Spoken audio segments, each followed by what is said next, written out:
Today, CMC presents the highest eviction rate in Ohio. Consequences? First, we want to thank our sponsors, the YWCA, Community Shelter Board, Huntington, the Ohio Capital Corporation for Housing, and the Columbus Foundation, each represented by many friends and associates here today. So let's thank them.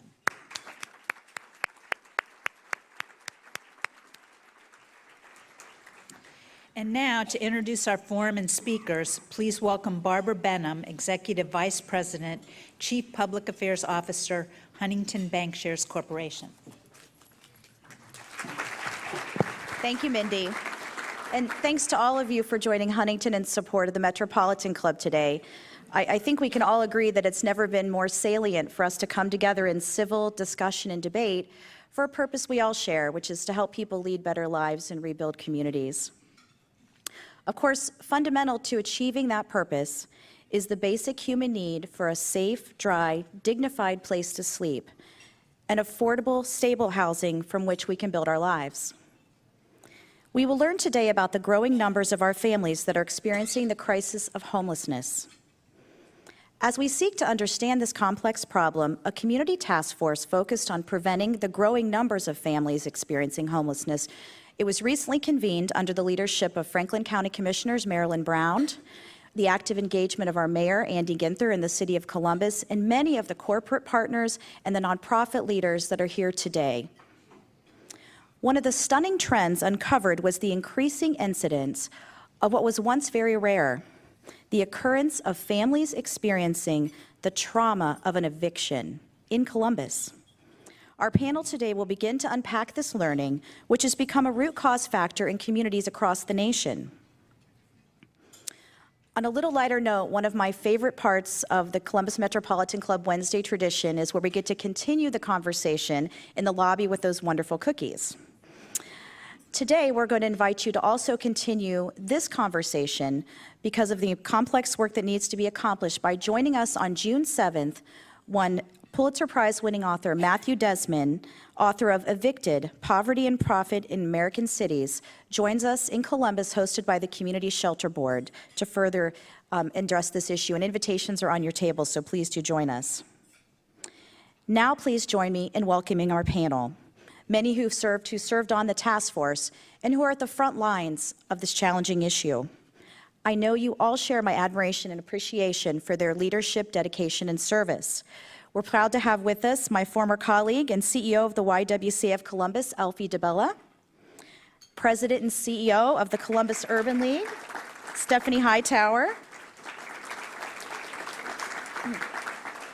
the co-founder of Connect Realty, Brad DeHaze,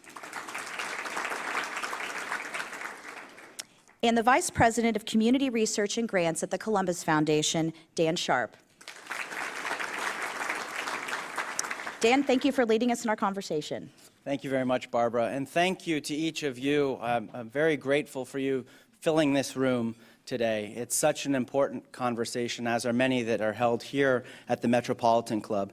The topic isn't going away, and it's going to require us as a community to entirely lean in to it. So today, I'm hopeful that you will come away where you've learned more and you feel inspired to act. The spirit of Columbus is strong in our community, and national headlines are picking up on our story of successes: economic prosperity, cultural vibrancy, and an inviting, smart, and open community. However, we know that the tide that raises many of our boats are made of the same waves swamping the life rafts for many of our neighbors. So Barbara mentioned work of a task force in 2016. That work has evolved into and emerged into the Prevent Family Homelessness Collaborative. That collaborative is representative of a cross-section of our community that is focused on reducing family homelessness. It includes funders, government, service providers, and leaders within the private and public sectors. The Prevent Family Homelessness Collaborative is focused on improving community awareness, in addition to aligning with existing and emerging work within our community around policy, economics and workforce, racism, access to childcare, and very germane to today's conversation is a focus on events that destabilize families, such as eviction. The practice of eviction is nothing new, but the attention to the topic has gained momentum in recent months. Likely, that's aided by the swell of data on the comorbidity of poverty, wages, trauma, racism, homelessness, and even access to affordable housing. But the elevated awareness to evictions might also be because of the book recently awarded the Pulitzer Prize for general nonfiction entitled Evicted: Poverty and Profit in the American City. And as mentioned, the author, Dr. Matthew Desmond, will indeed be in town next week for the Community Shelter Board's Under One Roof event. But regardless of why eviction has received attention in the last few months, it's welcomed attention, because many community organizations and landlords work on this every single day, and it's not new to them. What may be new, however, is how our community responds to align and address these numbers. On your table is a placemat with some snapshot figures and further context to how Franklin County has the dubious distinction of being a leader in the state when it comes to evictions. But those statistics are families who have names and have stories associated with them. So a goal of today is to bring awareness to the issue, but also elevate some of the partners, both public and private, that are working on this community need. An analogy of eviction really can be tied to how we think of our own medical care. Evictions are akin to a visit to the emergency room, and we really should be thinking much more about the regular doctor visits, the importance of a healthy diet, and even regular exercise. And all of those activities would certainly keep us from visiting the emergency room. But the housing continuum is also similar in the sense that all of the inputs, supports, and preventions that need to be in place to keep a family from being evicted and essentially out of their version of the emergency room. So a few statistics to build upon that placemat, if you'll allow me, to help set the stage for the conversation. An April 30th Columbus Dispatch story titled "Income Divides and Rising Rents Make More Neighborhoods Unaffordable." It highlighted that although rental costs in the Columbus area remain lower than many U.S. cities, they are increasing at an above-average clip, even outpacing wage growth. Average rents in the Columbus area have increased more than 4% in each of the last 2 years and are expected to rise again by 4.2%, bringing rents to just under $900 a month. The Affordable Housing Alliance has tabulated that in Franklin County, for a household to afford a 2-bedroom apartment at the 2016 fair market rent of $831 per month, that household must earn $15.98 an hour at a full-time, year-round job to afford that. That's just over $33,000 a year.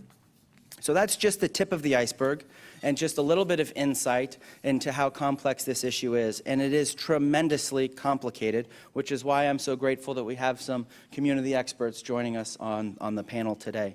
So to open it up at a high level, could you, each of you share a little bit about your organization and those you serve and how eviction is woven into that? Elfie, may we start with you? Happy to do that. Based on the mission of eliminating racism and empowering women, the YWCA Columbus provides critical services in our community for now over 131 years. But there are services in the areas of housing, childcare, women's leadership in racial and social justice work, and certainly where we see a lot of eviction component and up to the topic for today would be our women's residency program, where we have single women. And stabilize them, but also our YWCA Family Center, which was a community effort where the community once again came together and had a thoughtful and strategic idea of how to address the issue of homeless families in our community. We opened our doors in 2005 and certainly have been a backbone to the community. Having said that, after the recession in 2008, we saw our numbers elevating, especially 2010 and beyond. And I know this will be a big part of our conversation today, but as you can imagine, homeless families that come to us, who are presented to the Family Center, come from every different walk of life. The reason why they became homeless or evicted, every family has a different story, and it's very complex and complicated. Hi, my name is Brad DeHaze. I have Connect Realty and Mid-Ohio Contracting Services. I currently sit on the board for the Columbus Apartment Association. I have a significant amount of rental units in the affordable range, non-subsidized units. So when I was asked by the Columbus Foundation to join the collaborative, it was difficult to turn down. I think they were looking for more of a for-profit, I guess you could say, punching bag, to look at the meetings. They've been incredibly hospitable, and I trust you'll be the same way. I've learned a lot. We currently manage over 1,500 units. We own over 700 units. A significant amount of them are market rate and Class B properties, which are just on the top end of affordable. So, my focus on the collaborative has been, mainly the logistical side of the eviction process and how we can help take a best practices approach and intervene with some of the knowledge of some of the other members of the board. So thank you for having us today. So Dan, I'm going to say I'm maybe not an expert, but maybe an agitator. I want to be here today. And so let me say that the Columbus Urban League is our community's oldest civil rights organization, family stabilization advocacy organization here in Columbus, Ohio. I've been here for about 99 years. And I think to probably give you some context for what we do, we really concentrate our efforts in our programming on foundational education, on economic transformation, and family stabilization.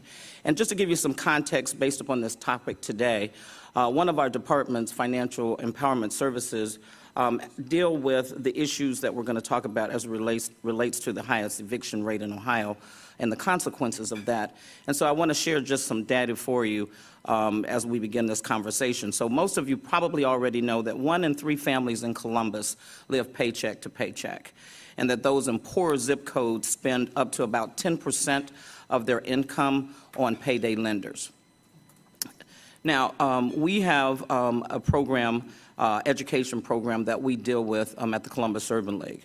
And so just over the last 5 months, just the first 5 months of this year, we have had over 732 people that have come to us looking for help as it relates to landlord-tenant mediation, rental counseling.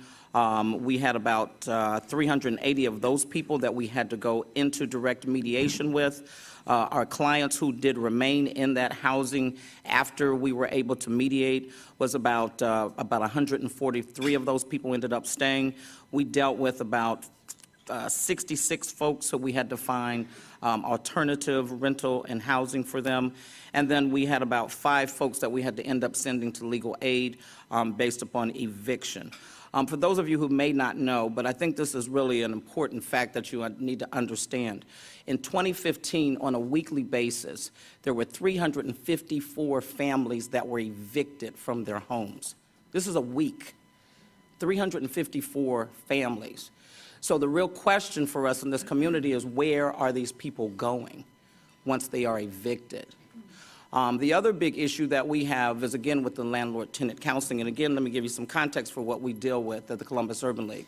So about a month and a half ago, we had 4 families, probably at least 4 to 5 individuals per family. They came into our lobby.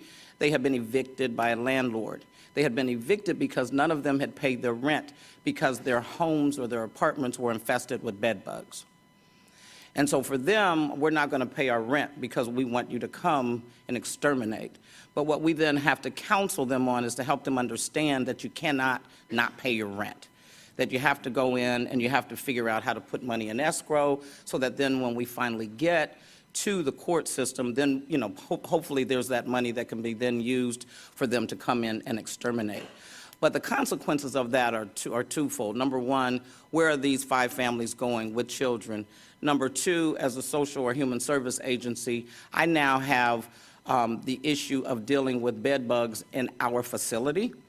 I have staff, and I don't know about you or any of you, but if you have, and I see some of my colleagues who deal with this, if you have somebody come and sit in front of you and say, I'm active with bed bugs, think about what would you do?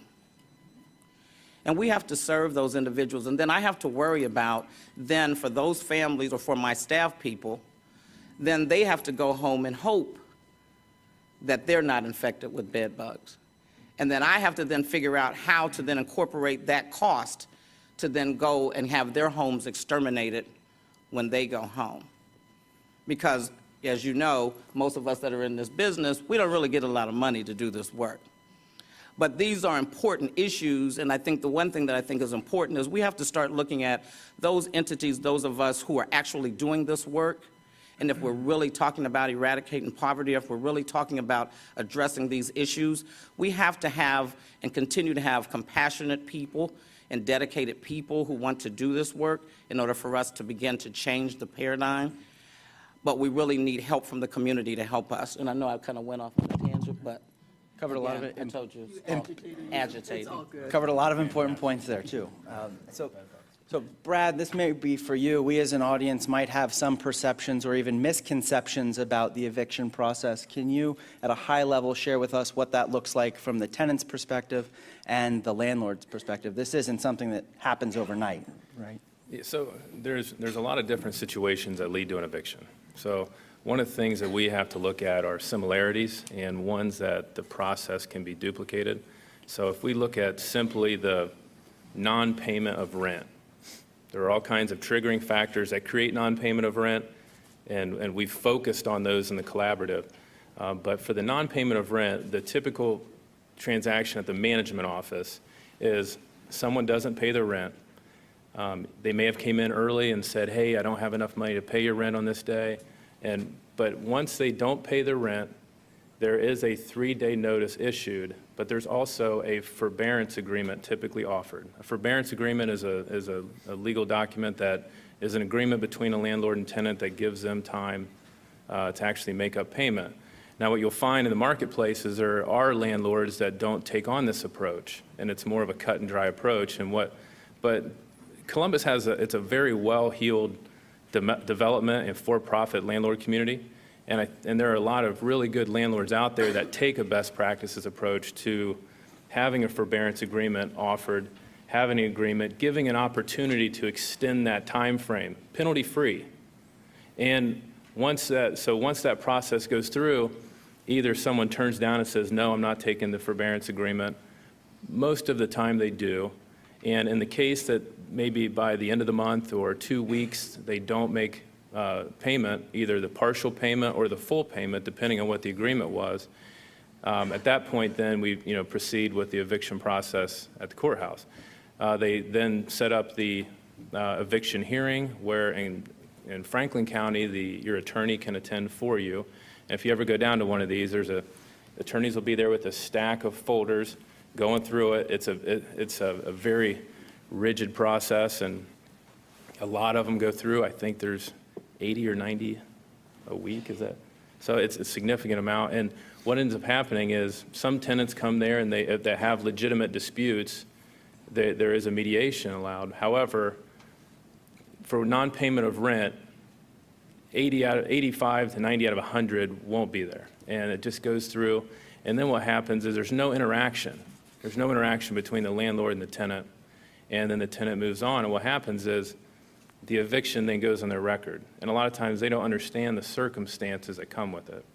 And one of the things that I've learned at the collaborative, which has been a huge learning process for me, because when I joined, obviously I have a lot of Class B and market rate apartments, which the insular way to look at it is, well, people don't go homeless when they're evicted from our properties. What I've learned is that's exactly where they go homeless. Michelle Heritage at the Community Shelter Board told us it is a cascading effect. And if you think about it, there is a trigger that occurs in their life because there's not enough cushion in their income if they get a flat tire, if they get sick, Christmas time. So I started looking at cyclical seasonal changes in evictions. We have a heavy density of evictions in February. And the reason why is either utility costs rise and they can't cover it, or people just want to pay for Christmas gifts for their kids and they don't budget. So what happens is they feel that come February. Well, what we've learned is from that eviction, once they leave that Class B or market rate property, and you have the data in front of you as to the who typically end up in a homeless shelter, it then goes from there to a Class C property, because that's the only ones that'll take people with prior evictions. So what happens is, from there, maybe another, they didn't have a collection on them from the prior landlord.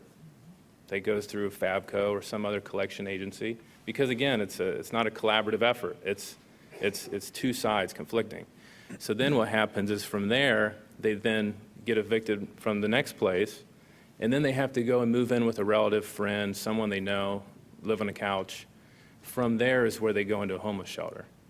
So that realization is something that we've been dealing with for the last 8 months, I think, since I joined the collaborative, and it's a kind of a shock and awe effect when you see the widening house gap that we're dealing with, the economic forces that are pushing rents up, and how fragile the typical budget from one of our tenants is.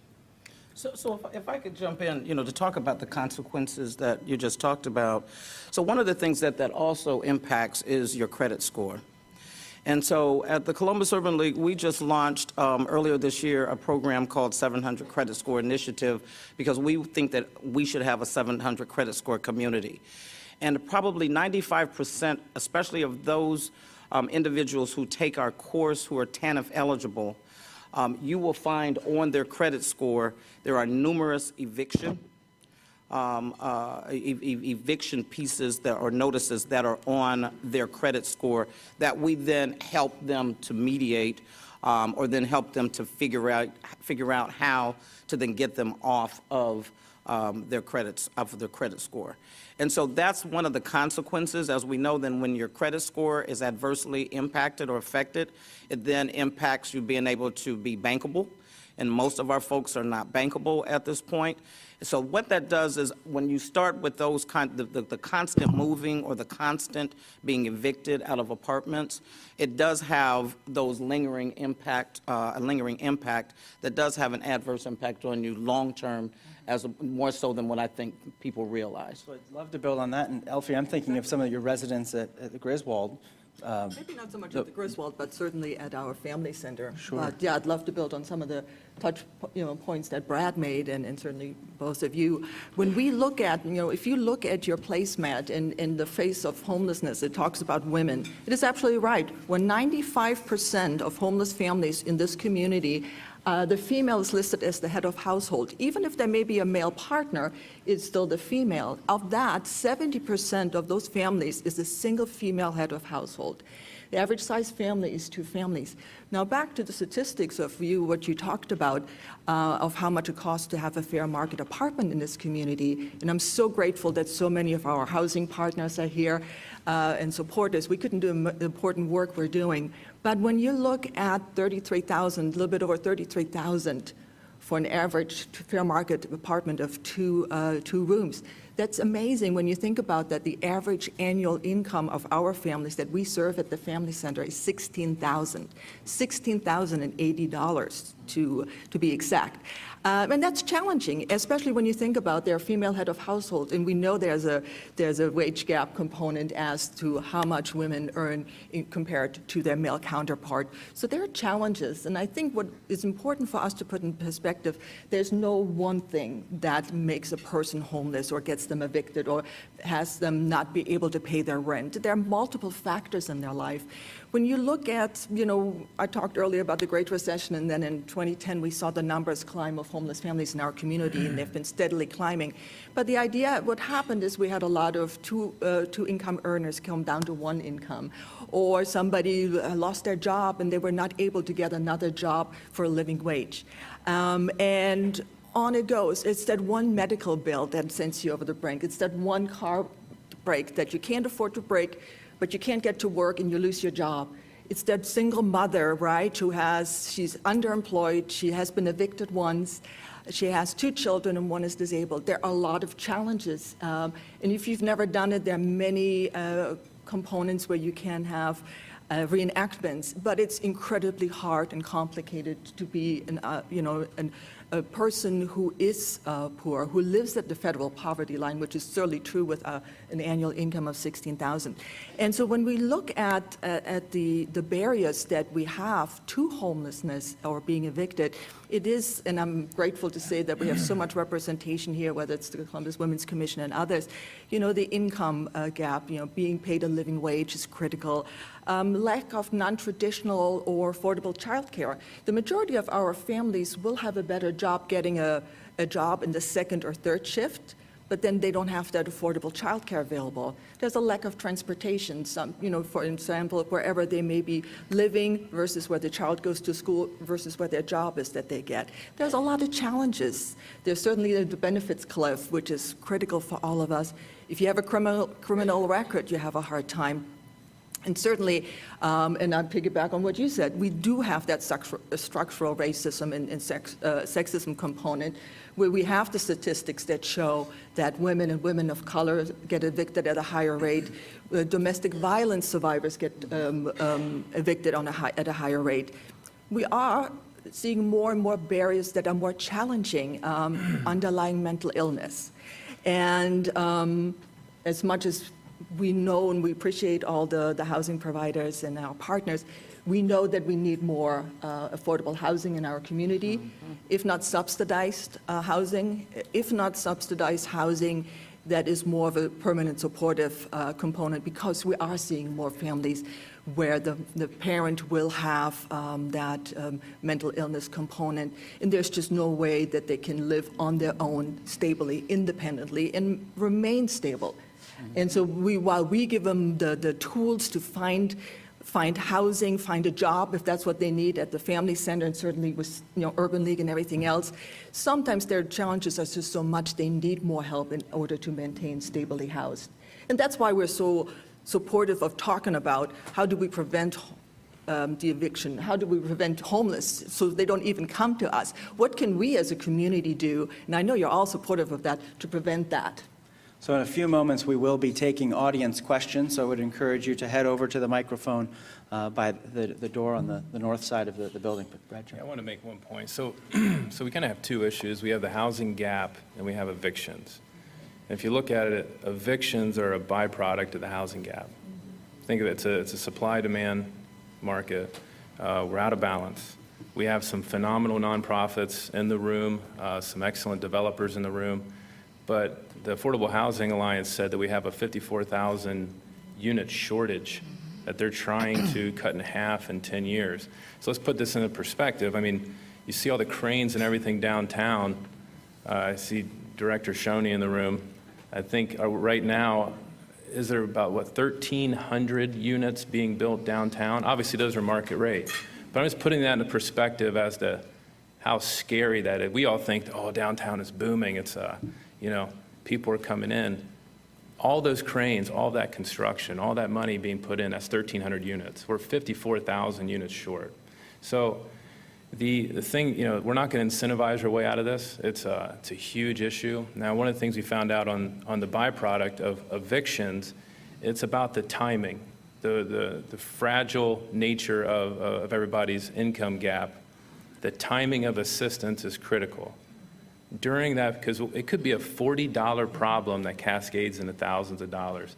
And there's an alignment of interest between landlords and tenants that I think a lot of people made, previously before we had collaboratives, just looked over, and thought it was all a conflict. Well, the issue is, if we can get assistance at the right spot in the process, we can avoid a significant percentage of those evictions from ever occurring. Because we can recognize those triggering events, we can get other landlords in to adopt this best practices, and there will be a burden share. A typical cost on a typical turn of an eviction is usually 3 times what the monthly rent is for that unit. And if it's a full turn, it could be 10 times. It could be a 1 year worth of rent for that unit. So we do not want to turn units. We do not want to evict. But it's one of those things to where there could be a burden share if another group came in at the right time with rapid assistance. I think landlords would be open to that discussion because, you can recognize what tenants have had that triggering event. They've been paying on time for 3 years, then all of a sudden, boom, their relative gets sick and they get hit with bills. And that's a repeat situation. So that's what we're looking at. And we've had a lot of assistance with other great property owners, and we're bringing them to the table to try to do a kind of a pilot program and see how it works. So, Brad, I guess I would push back a little bit and disagree with the fact that I think we do need to incentivize developers in this community to look at figuring out how to build more affordable housing.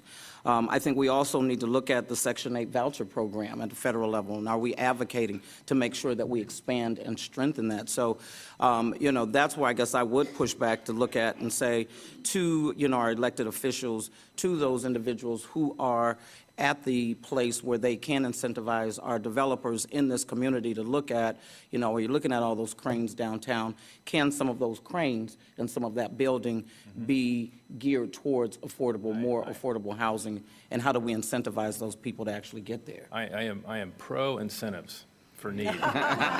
So,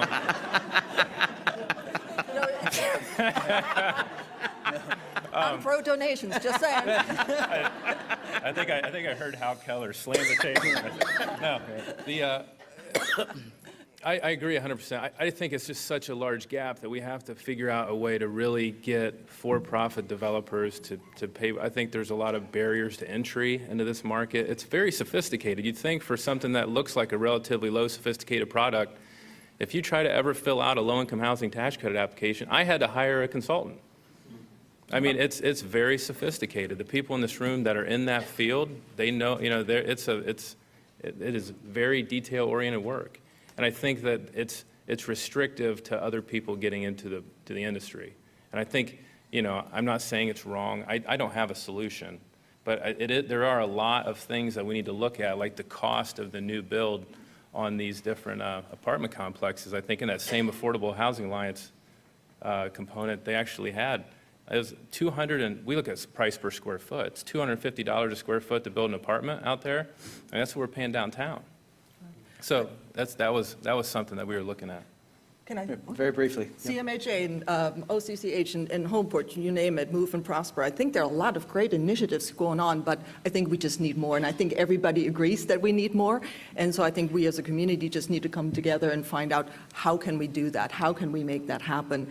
And also, I think, Brad, you're absolutely right. Sometimes in order to keep a family from becoming homeless or from being able to not pay their rent, it's just a small, call it a stipend or whatever. Sometimes it's hard for our families while they're still housed, but they are vulnerable, housing vulnerable. And so they need that financial assistance, and there is financial assistance in the community, but sometimes it's not readily available, PRC and you name it. But if you look on your placemat, there's things that cities can do, and those are things that we can look at. We can look at tenant and landlord relationships. There are many landlords who don't want to rent rent to somebody who has been formerly homeless or has an eviction. And I think we need to have that communication of these are good people. They just had bad things happen to them. And the same goes for the tenant. I think we need to have more education for our families of what it means to have a good landlord-tenant relationship, budgeting, financial literacy, and we have so many wonderful community partners, certainly Huntington and many others in the room, do that on an ongoing basis. But there are many things that we can do and we have to do. Well, and I guess I would say, Elfie, I agree with everything. But again, I think we already have, as you mentioned, people in this community that are doing this work. And I think is how do we build capacity with those that are already doing? We don't need to create new organizations. This is the one thing that irritates me about our community and that I love so much is when something's not going right, somebody has this brainchild, oh, we got to go create something new. But the reality is what we're not doing is we're not supporting the entities that already exist that are doing the work. We're not supporting them. And so the expertise is in the room. The expertise is in our community. But how do we help these entities build capacity so that we can have more affordable housing, so that we can have those incentives and those programs for developers. But I think a lot of it, too, and it goes back to what you mentioned, this is really about racism to a certain extent, too. When you look at the numbers of 71% of African-American women are homeless, that is 3 times the national average for African-American women who are homeless. Now, you know, and Michelle and I have had this conversation. You know, the Columbus Urban League, we don't do homelessness, but we don't have a choice but to begin to be a part of this conversation, because this is about the African-American community that nobody, you know, if this were 71% of majority females, would we be at this state? Would we have let this thing skyrocket to this point? I don't think so.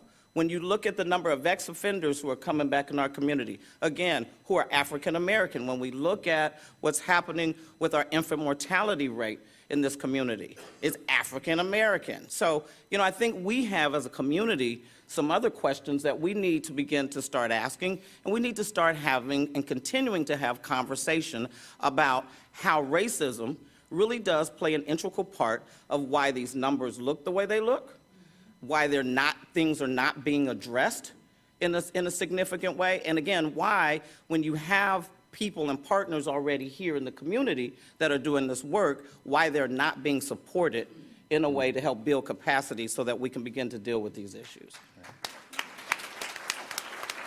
At this time, we will transition to take questions from the audience, which is a tradition here at CMC. Please state your name and ask your question, and as a helpful reminder, please refrain from long statements or any editorial comments. You got the wrong guy at the mic. My name's William Carpenter. I'm currently a real estate agent with Carlton Realty, and I grew up in Columbus, grew up in the short north. I have been a substitute teacher. Currently, I'm also a strategic life coach. I work with singles and couples and primarily men. And I want to offer some brief complementary perspectives and solutions.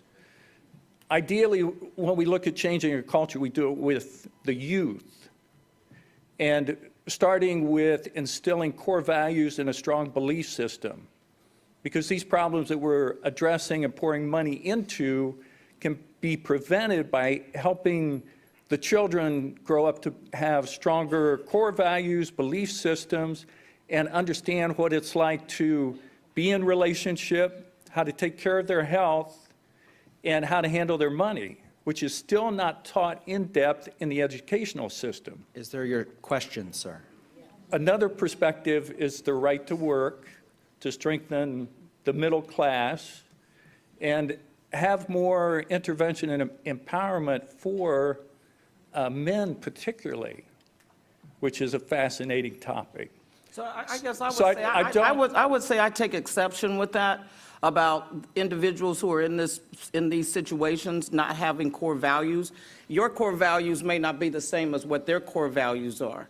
And so what we have to also take a look at is, you know, the way we were raised and the way you are raised, those values, not to say that there's certain core values that are indisputable, but when you don't have a roof over your head, when you don't have food on your table, when you don't have a mother in the house that is taking or making sure that you have breakfast in the morning, or that there's dinner on the table at night, or someone to help you with your books. And we have to stop expecting the public school system to be the end-all, be-all for every problem that goes on in our households. It's about how do we as a community come together again and start to deal with these issues and start putting money. You know, what may be something that's minimal for us and our kids is maybe not the same as for somebody who's been raised in poverty. And so if you don't really understand it, if you haven't been in some of these households, if you don't understand, as Elfie said, all of the factors that go into why they've gotten where they're at, trust me, nobody wants to be poor. Nobody wants to be hungry. Nobody doesn't want to have a roof over their head. Yeah. Nobody doesn't want their kids not to have a great education. Everybody does. It's just how we go about getting to it. Thank you, Stephanie. I think, you know, we have to be Mr. careful not Carpenter, to make... I'd encourage you to stick around and enjoy the cookies and conversation afterward. We're going to take our next question with all due respect. Hello, I'm Carol McGuire. I'd like to thank all of you for taking part in this panel. It's been an enormously enlightening conversation. Back to Brad's comment about sometimes it's only $40 that makes the difference, that becomes the tipping point as to somebody staying in housing or being evicted. And I've heard both Stephanie and Alfie make similar remarks. The Columbus Foundation has a fund called Gifts of Kindness. Dan, we, affiliate there with about 15 different organizations? Over 20. 20 now, that identify families and individuals who are in need. And that fund is there precisely for that kind of assistance of a very, very minimal amount of money that might make all the difference in the world. It's a wonderful service that we have here in this community. But it's only one of, I think, many things that we would hope all of us could do. You have a room full of 260-some people here. We've talked about agencies and what they are able to do, but what about all of us sitting in this room? What recommendations would you have for what we as individuals can do? Thank you. That sounds like an Alfie question. Yeah, I'm gonna let you Do you want me to go for it? Well- I think you. Well, I'll buy you I some think time, and that was an unprompted That was question an about unprompted- gifts of kindness, but certainly thank you for Yeah. that. And we use gift of kindness all the time for our families at our family center, but also at our women at our women's residency program. There is so much all of you can do. It's creating the awareness, being aware of what is going on in the community, and not only supporting it financially with all the different organizations we talked about and many other worthwhile ones, but also being part of the solution. When we look at 2016 and we talk about having close to 1,500 households being homeless in this community, that's about 5,000 individuals. 3,000 of those are children, the majority of those under the age of 5 years old. And so we as a community have to come together, because we always do come together. So it's creating awareness, it's that ongoing support and call to our elected officials to help us make the right decisions, make change happen. It's certainly keeping an open mind that these families are not bad families, they're not lazy families. They are families who have bad things happen to them. They're hardworking, but when you have, when you have your child who's dating, when you're a single mom and you have 2 children, and the boy is dating a young girl, and they break up, and her brother shows up and shoots your son at your home, and then you get evicted because your landlord, no disrespect, your landlord does not want to have that kind of stuff going on. That's not right. And so those are the families and some of the families we serve. And when they come to us at the Family Center, they have a lot to worry about. There's majority of them single moms, single parents with 2 children. The children don't, we stabilize them, we help them stay in school, but there's a tremendous pressure on these families to stabilize. They have to find a job at times, or a higher paying job. They have to find housing, and they have to be there for their children to make sure everything goes okay. And we also find more and more a larger number of parents who are, that 18 to 24-year-old. And it's hard for anybody at that age to stabilize it. So we as a community, not only the nonprofits who work in that arena, but we all have to have the compassion and the support to make something happen, to make a change happen in our community for these most vulnerable citizens of our community. Yeah, I think I would never marginalize a situation like that. I mean, I think that's exactly, why we're here. That's horrible. But that does happen. It happens a lot. The thing that we're looking at is, I would say with everyone in the room, there's a lot of caring out there. I think that's a start. I would say just paying attention to what our collaborative is doing, because, we need to go to work, and we've been at work. So we're actually going to put our process with this pilot program in place with a test group of landlords for this lifetime interaction or intervention, and try to provide that need. And we're going to see how it works. We're going to see how the landlords embrace it. We're going to get a couple wins, success stories, and we're working with, as Stephanie was saying, other groups that are already doing work in living wage. There's 20 other sub-columns to this, all aiming at the same solution. And I think these other groups that are doing it, we're working with them collaboratively. And I think, for what I'm in on this is the process of the eviction. That alone right there is probably going to take us another 6 months until we have gone through a couple cycles to see, hey, is this lifetime interaction? How can we do it? How can we do it without discriminating?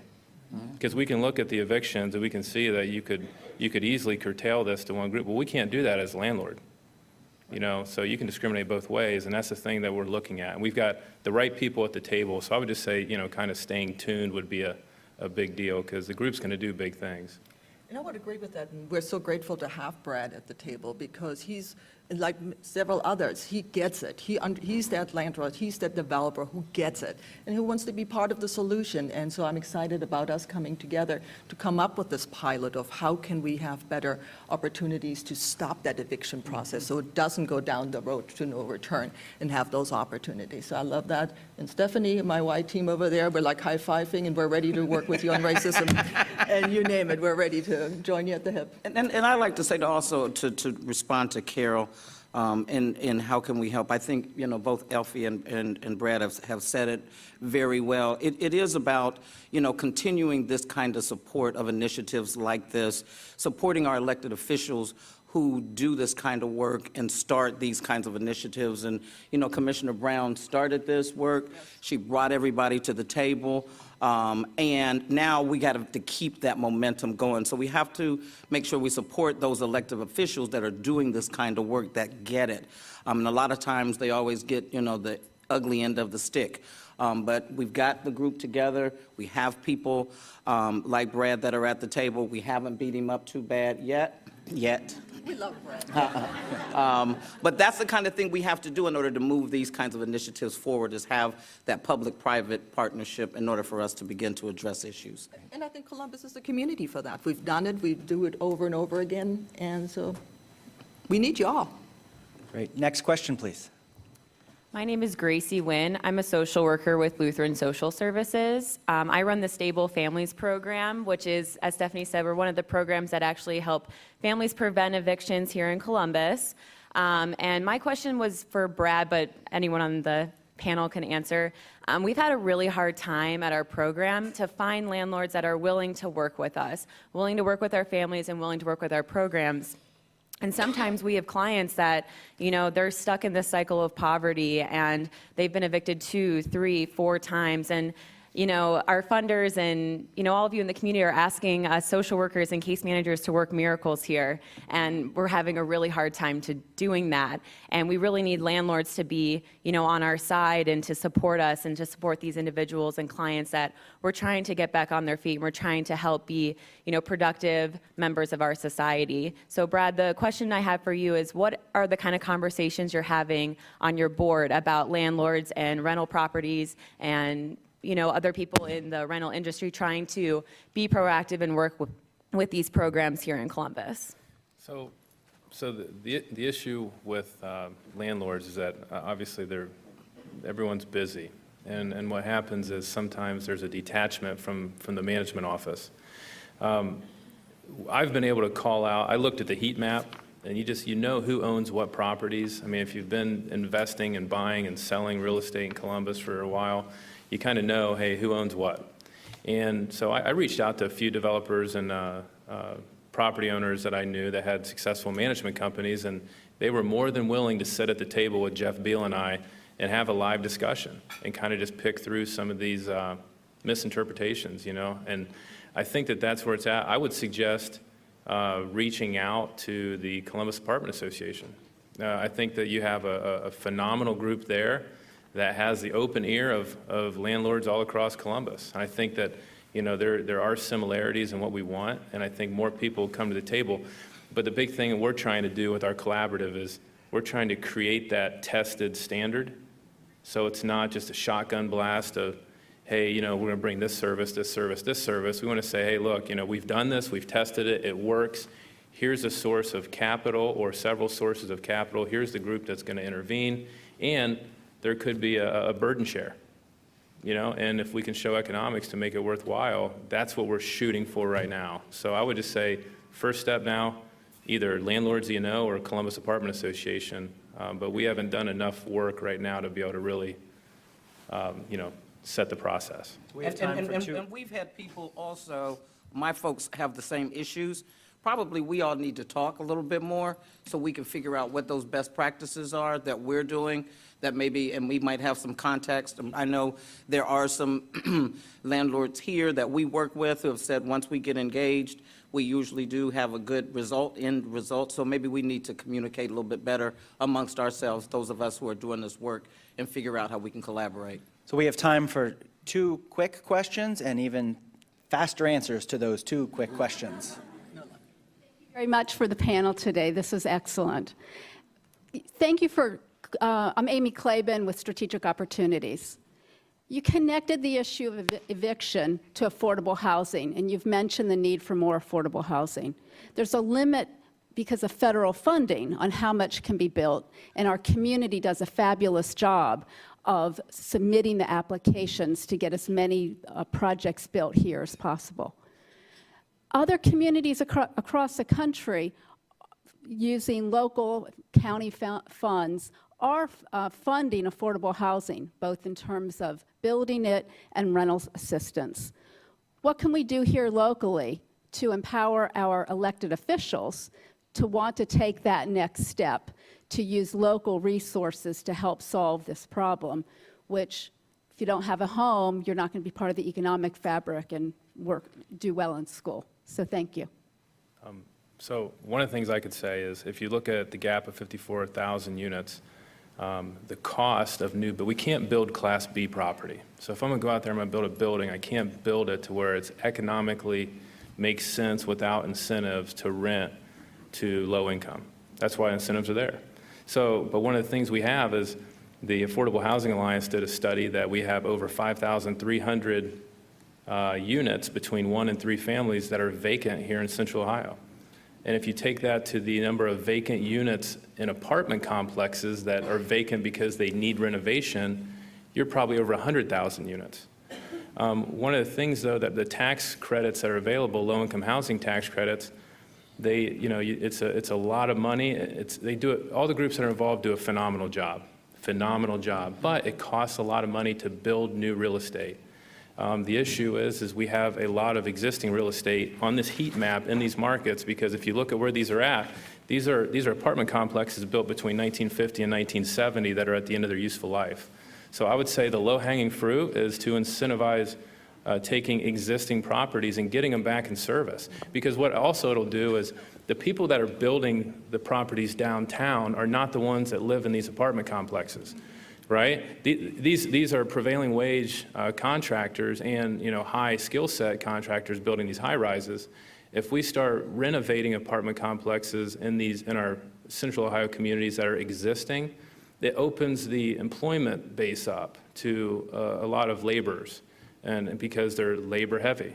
So that's not the solution, but it's a solution. And it's probably the low-hanging fruit to get the most bang for your buck and to get the right people working on the project so you can have this cyclical elevation of wage. Thank you. Next question, please.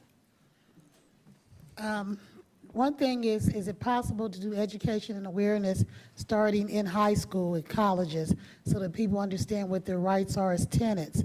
Can we create a handbook that could be provided to give to people, explaining to them their rights as tenants and the rights and responsibilities of their landlords, starting that education earlier?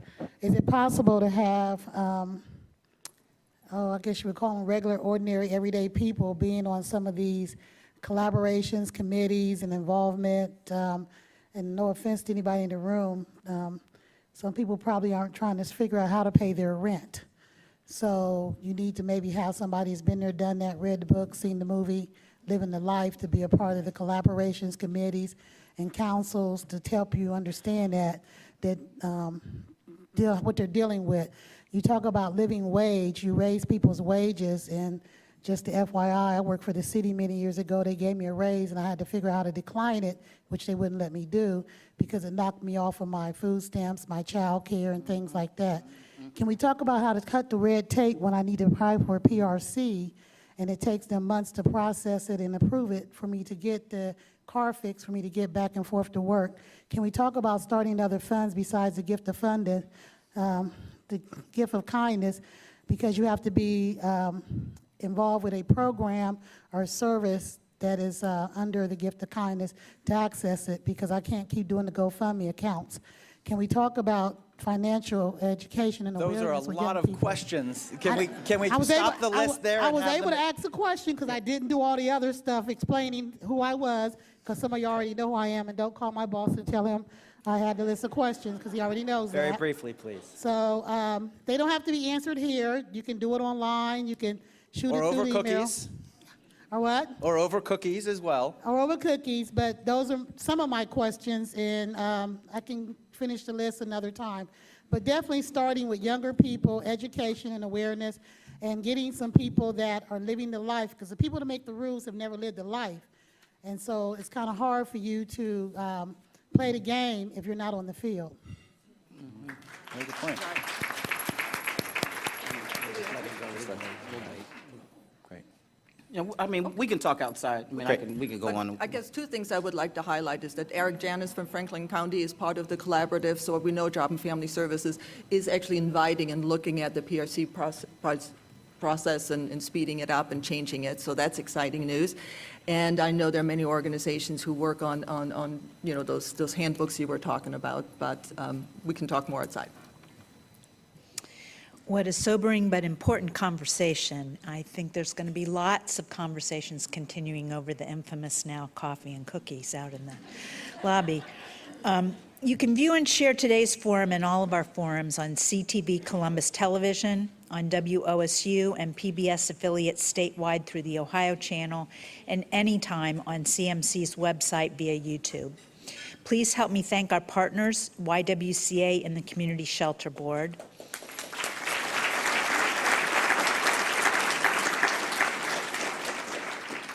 Our sponsors, the Columbus Foundation, Huntington, and the Ohio Capital Corporation for Housing.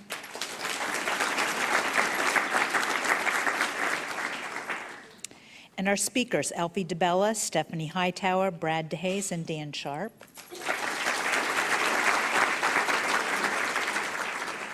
And thanks to all of you for being here. We hope to see you here next week.